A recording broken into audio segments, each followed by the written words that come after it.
So okay, நினச்ச மாதிரி நான் என்ன நினச்சிட்டு போனேனோ அது நடந்துச்சு.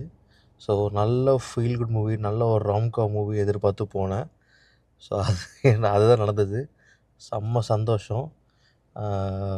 ஃபஸ்ட்டு வந்து பவானா ஸ்டூடியோஸ் கரெக்டு தான். அதான் ஃபரா ஃபாசில், திலீப் போத்தினி அண்ட் ஷாம் புஷ்கர் இவங்க எல்லாமே தான் ப்ரொடியூசர்.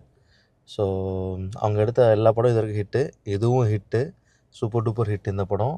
அதே மாதிரி நெக்ஸ்ட்டு வந்து சேம் அந்த ட்ராகன் சொல்லிட்டு போனோம்ல, அதே மாதிரி தான். நிவின் போலி, அதுக்கப்புறம் வந்து இன்னொன்று இல்லை மமிதா பைஜு செம்மையா நடிச்சிருக்கா. அதே மாதிரி இப்போ தொடர்ந்து எனக்கு தெரிஞ்சு லாஸ்ட் வீக்கு விஸ்வநாதன் சென்ஸ் பார்த்தேன். அது சூர்யா ஃபேன், ரொம்ப பிடிச்சிருந்தது. அதுலேயும் மமிதா செம்மையாக பண்ணியிருந்தாங்க. அதே மாதிரி டியூடும் சரி, அதுக்கப்புறம் கரால சின்ன போர்ஷன் தான், அதுலேயும் சரி.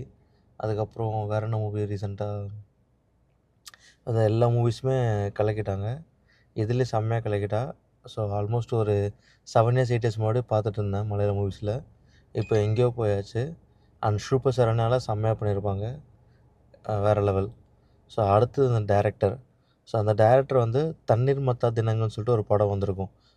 2019 அந்த மூவி ரிலீஸ் ஆகிருக்கும். ஸோ கோவிட்க்கு அப்புறம் கோவிட் டைமில் நான் படம் பார்த்தேன். நான் ரொம்ப நாள் தேடிட்டு இருந்தேன். பட் ஓடிடி ரிலீஸ் ஆகலை, லேட்டாக தான் ரிலீஸ் ஆச்சு. ஐ திங்க் சோனி லைவில் இருக்குன்னு நினைக்கிறேன், தண்ணீர் மத்தா தினங்கள்னு சொல்லிட்டு. இப்போ நீங்கள் பார்க்குறீங்களா, நஸ்லின், அதுக்கப்புறம் அனசருவா, அதுக்கப்புறம் இவன் ஐயோ மேத்யூனா லியோவில் வந்து விஜய் சாருக்கு அப்பா பையனாக நடிச்சிருப்பான்ல மேத்யூ, அந்த பையன். ஸோ அவங்க நடித்த படம், அதுதான் ஃபஸ்ட் மூவி. இந்த டேரக்டர் கிரீஷ்க்கும் ஃபஸ்ட் மூவி. அவங்க எல்லாருக்குமே கேஸ்ட் அண்ட் க்ரூ எல்லோரும் ஃபஸ்ட் மூவி இதுதான்.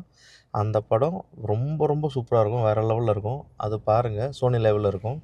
ஸோ அந்த டேரக்டர் தான் கிரீஷ். ஸோ தண்ணீர் மத்தா தினங்கள்லேருந்து இப்போ வந்த பெத்தலம் குடும்ப யூனிட் வரைக்கும் அவர் 5 படம் பண்ணியிருக்காரு. 5மே வேறு லெவலில் இருக்கும். ரொம்ப பிடிச்சிருந்தது, ரொம்ப சந்தோஷம். நிஜமாகவே இது ஒரு ஓணம்க்கான ஃபெஸ்டிவல் மூவி தான் அது. ஸோ கண்டிப்பாக இன்றைக்கி இன்னைக்கு டேட் 21 நினைக்கிறேன், 21 22 இன்னும் ஓணமுக்கு ஒரு 7 டேஸ் இருக்குது. கன்ஃபார்மாக இந்த மூவி வந்து வேறு லெவல் பீக்கில் போகும். மூவி நல்ல மூவி. உங்களுக்கு யாராவது மலையாள மூவியில் இன்ட்ரெஸ்ட் இருந்ததுன்னா கண்டிப்பாக போய் பாருங்கள். நிவின் போலி பிடிக்கும்னா போய் பாருங்கள். பிரேமுலு மூவி பிடிச்சிருந்தது, அந்த டேரக்டரோட அடுத்த படம்னாலும் போய் பாருங்கள். எனிவே மூவி ரொம்ப super movie. Happy Onam. And இது நிஜமாகவே நான் தமிழ் தான், பட் ஏன்னா நான் மலையாள மூவிஸ் ரொம்ப நிறைய வாட்ச் பண்ணேன்.